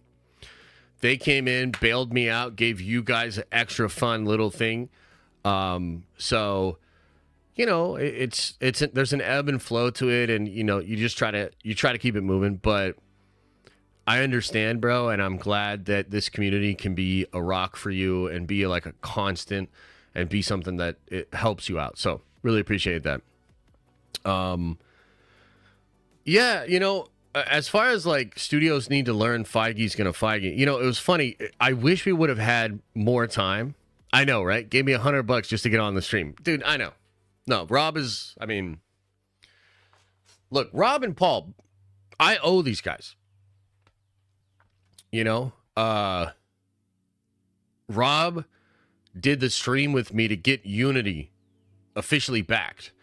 Paul put a plug for Unity and the Kickstarter on one of his massive fucking Ahsoka videos. He didn't have to do that.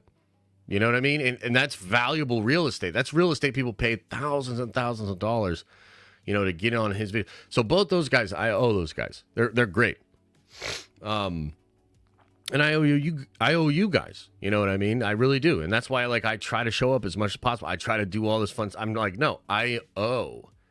That's why, you know? That's why I keep showing up. That's why I keep trying to innovate and come up with cool ideas and get a LUT on the screen 2 years later. But one of the things I was going to say is, like, I wish we had more time yesterday because there was, like, an interesting thing we were about to get into.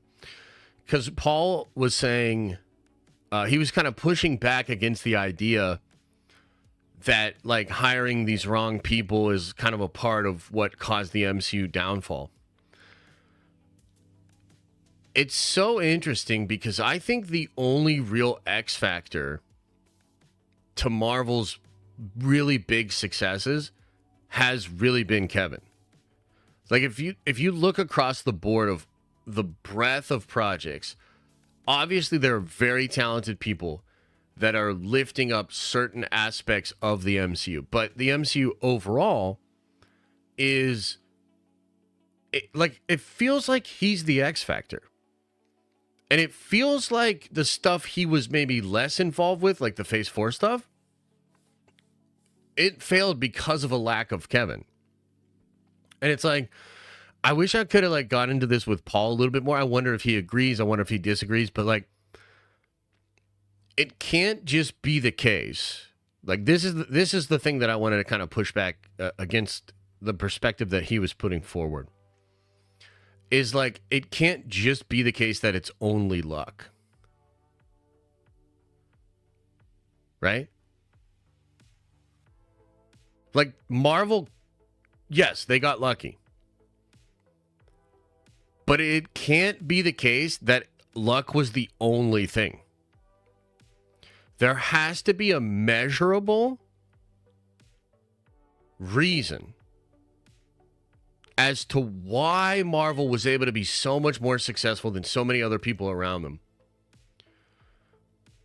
And why they didn't when that guy pulled back. That's my honest belief, and it's not just like it's a little bit of a fanboy opinion, but it is also an informed opinion because I've talked to people. I've talked to, industry people. I've talked to Hollywood people. I've talked to a lot of people. I feel very strongly that like Kevin is responsible for the problems because he's the leader, but the actual calculus there is he was backed off. He was spread too thin. He wasn't bearing over every project like he did before. That's the biggest difference.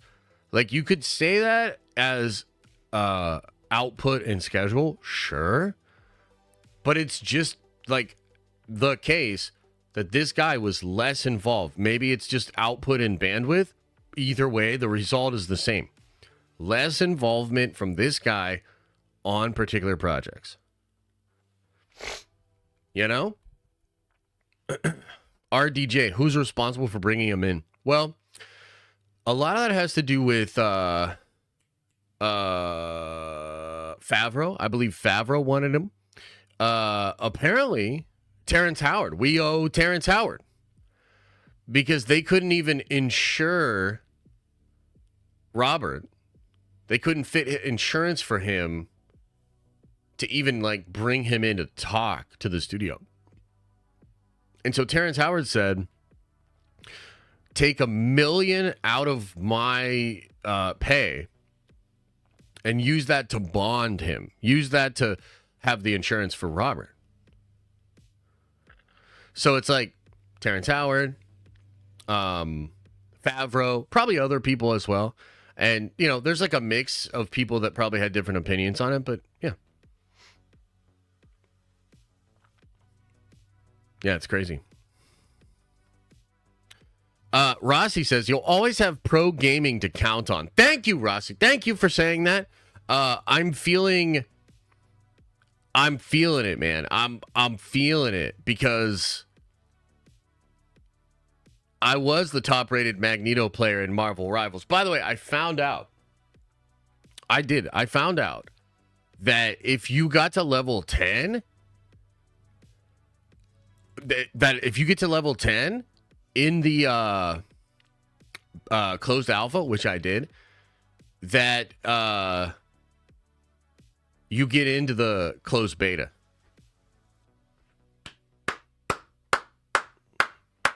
Woo! So I'm in the closed beta. Also, too, let me show you guys this. This drove me absolutely crazy. But apparently you get a... Let me see here. Marvel Rivals. Oh, what the fuck? Oh, what the hell? I feel like the universe is telling me it's gotta be a PS5. Like, the universe is just telling me to do this PS5, bro. Because did you guys see what the exclusive PS5 skin is?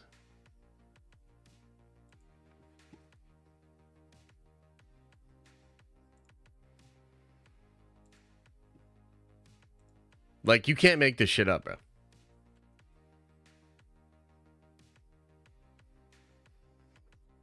It's Scarlet Spider, and it's the Kane version. It's the Kane version. My favorite. Look, this person over here says, that's not how Scarlet Spider looks. What? Kane Parker variant, not the Ben Reilly version. Yeah, the best one.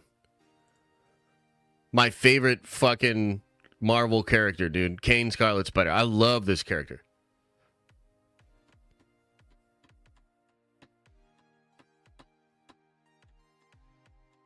But here's the thing. I don't have a PS5. And I don't even play Spider-Man really on that game. Spider-Man's hard on that game, dude. But I might literally have to buy a PS5 just because of this.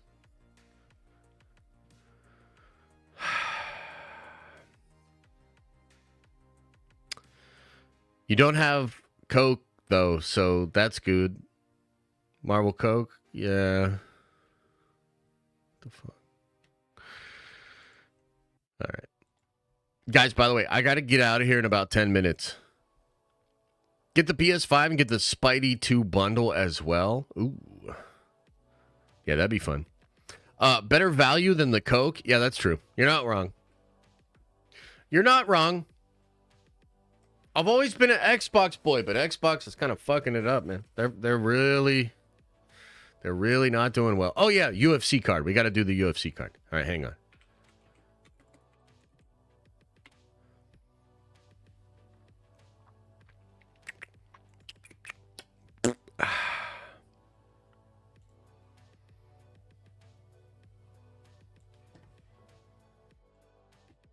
Okay, hang on. Let me catch up on a couple of these chats real quick.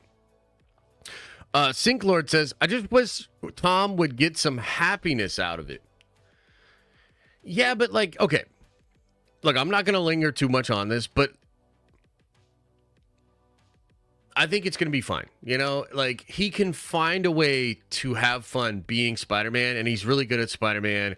I just think there's probably a part of him that wants to be more than Spider-Man. And I think that's something a lot of these actors go through. I think it's going to be fun. John Cross says, you owe the AC company more. Yeah, you're not wrong. You're not wrong. There's actually no company, though. I mean, I bought the AC, and somebody's helping. Like, a friend of the family is coming to help finish the installation today. So, yeah. Yeah, it's going to be good. Griff says, I see your point with Feige. That's why I felt like Phase 4 was a test for the execs to see what the MCU would look like if he stepped away to do Star Wars. Yeah, I think so. I think there's truth in that, bro. And it didn't work.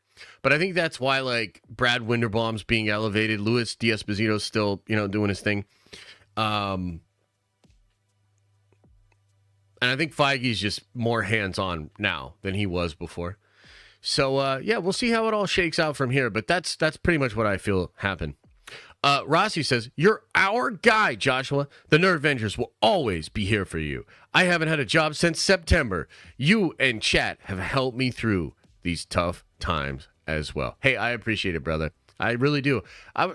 Look, I love the support. I love the community. I think I told you guys this before, but I love streaming. Dude, I love streaming. It's the video production that I have an issue with. I just don't like it, and I don't like what it's become. I don't like spending my fucking time and energy trying to like create the perfect packaging for a video, and then how do we make sure it's really interesting, and then how do we make sure we have the points, blah blah blah, like this, that, second, and the third. Like, dude, I hate all that shit. That's the stuff I don't like. Hanging out with you guys though on a daily basis is awesome. Like, we have a lot of fun together. We do a lot of cool things, and I'm thinking of even more cool stuff for us to do, right? But yeah, it's really like the video side of it that I don't like, man. Like, that shit sucks, but whatever. It's a part of the game. Thanks, though, Rossi. Appreciate you, bro. John Cross says, Denim spend $500 on Coke and not $500 on a PS5. Wait a minute. A PS5 is still $500?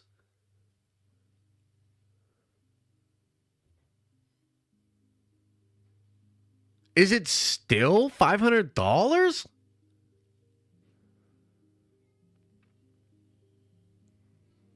What? Sheesh. See you later, Josh. Gotta go play tennis. What? You mean watch Challengers or whatever? Is that what you're saying? Yeah. Okay.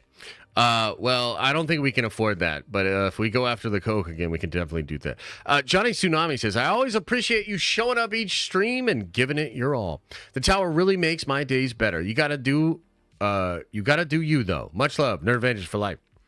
Yeah, it's a balance. We're trying to figure out ways to, make it more exciting for you guys, keep it fresh for me. There's a lot of that goes into it. Yeah, I mean, generally, it's a great time. I mean, I love hanging out with you guys. This is a weird year, and I said this towards the end of last year. I was like, damn, 2023 was a very tough year for Marvel and Marvel fans and Star Wars. But I think 2024 is going to be worse. Do you guys remember when I said that?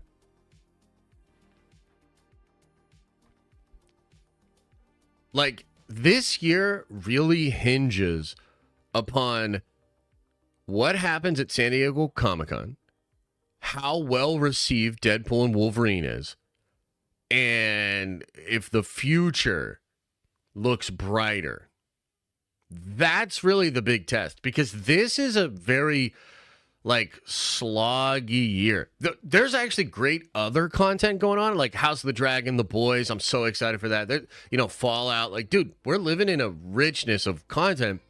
But as far as, like, Marvel and Star Wars, kind of difficult, in my opinion. So, okay. And then, Johnny Tsunami. Appreciate you, brother. Much love. Okay, let's do a quick look at this card, and then I gotta get out of here, guys. The family is here. I can hear them out there. That's why the dogs are going crazy. Okay, so let's start here. These are the early prelims. I don't really know a lot of these fighters, so I'm gonna go United States. I'm gonna go Argentina. I'm gonna go. Oh, they're both from the United States. I mean, you go with the favorite, Basil here. Okay, so let's get into the actual prelims here. Wow, dead even odds. Is this a late entry? I'm actually going to go with Phil. Got to go with the USA here. Yeah, I'll go with Grant. Brazilian. What flag is that? Let's go with Alexander. I'm going to go with the upset here. I like this Roman guy, dude.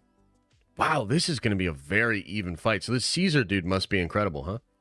I'm going to go with this Roman guy. I've watched him fight a couple of times. I really like this guy. Okay, into the main card here. I'm going to go with Randy Brown, dude. I like Randy Brown. I'm going to go with the upset. I'm going to go with Nico Price. Always go with Holland. Finally, it seems like he's a favorite. Dude, Holland will fight anybody. They kept throwing him to the wolves a little bit.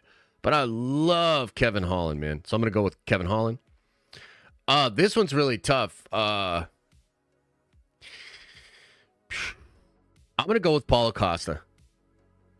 And I like Sean Strickland. I got to be honest. I feel like Sean is showing that he's maybe only good in certain doses. Because I don't know. I just feel like he's just going too crazy. Yeah. But also look, Sean is a heavy favorite in this fight, and I like Sean, but I got to give it to Paulo here. I feel like this fight matters more for Paulo Costa than it does for Sean. I feel like Sean can drop this fight, and he's still top 10 fighter. He's still getting a big fight next time. He's still got a huge fan base. He's going to be fine. I feel like Paulo Costa needs this win to sort of put him back on track. And then I got Dustin. In fact, I'm going to put some money on Dustin. I got Dustin in this fight, dude. I feel like Islam is looking past him a little bit. I feel like Islam maybe had some health issues. I feel like Dustin is fearless. I feel like he's going to go in there absolutely fearless. And I was just watching, I went back and watched the Poirier-Khabib fight. There was a moment in that fight where Poirier actually hit him with a check hook and had him a little bit rattled. Dude, Khabib is so good, though, because like the head movement and the way like he got out of it was really impressive. But I think Dustin takes him down. So, yeah, I'm very excited for this pay-per-view, though. It's going to be good. Yeah, so I got Randy, I got Nico, I got Kevin Holland, I got Paulo Costa, and I got Dustin Poirier in the main card. The guy fighting Roman beat Alex in kickboxing? Really? Interesting. Okay. Yeah, but I've seen Roman fight recently, dude, and I was very impressed. That could be potentially the most competitive fight on the entire card.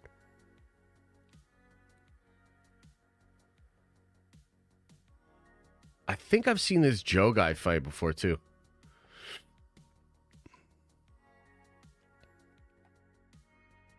Kind of interesting too. Only one fight with the ladies here. It's on the early prelims. That's kind of interesting.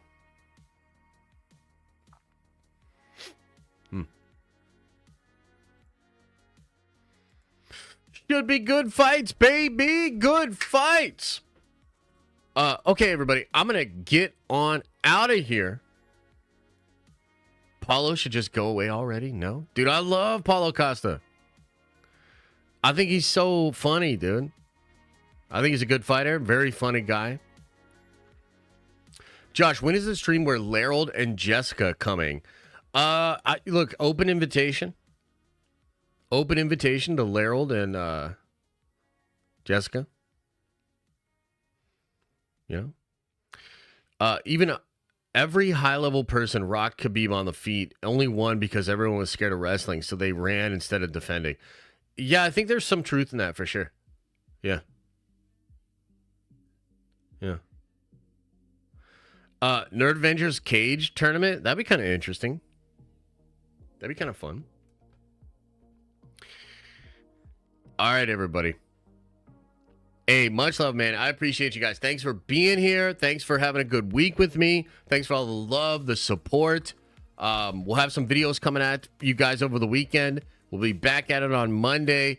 And I think we should have everything in here figured out. And we should be good to go. And we're going to just keep improving and improving and improving. I'll let you guys know. I'll keep you updated. Sunday, if you are a Prime member, we are going to be doing a Prime stream. And I'm going to be talking about YouTube strategy and things of that nature. So come on by for that as well. And as I always say, I hope you are having an awesome and a nerdy day. And I'll see you in the next video.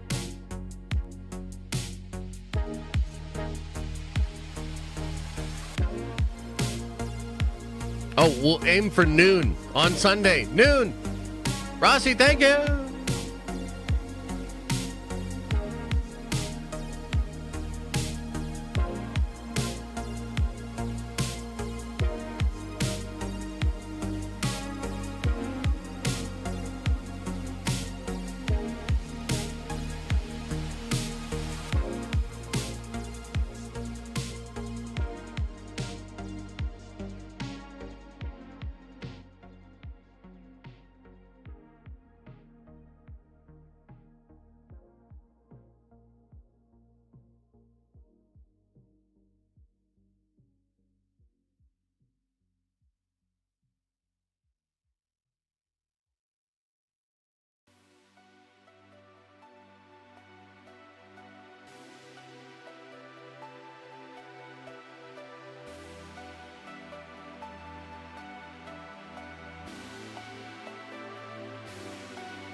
everybody gone?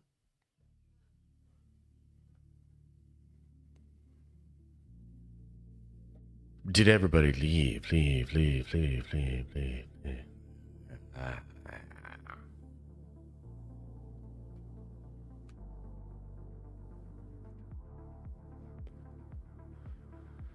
Oh, another happy landing, man. Appreciate you guys. Thank you very much for being here. Sorry about the late exit today. I got to go take care of some stuff. Make sure we're set up to get this AC unit in. Lots of fun theory, speculation, and the the acolyte next week. Got to get that kill switch figured out. Oh, it's going to be a good time. Appreciate y'all. Make sure you open up your third eye and wash out your stinky butt.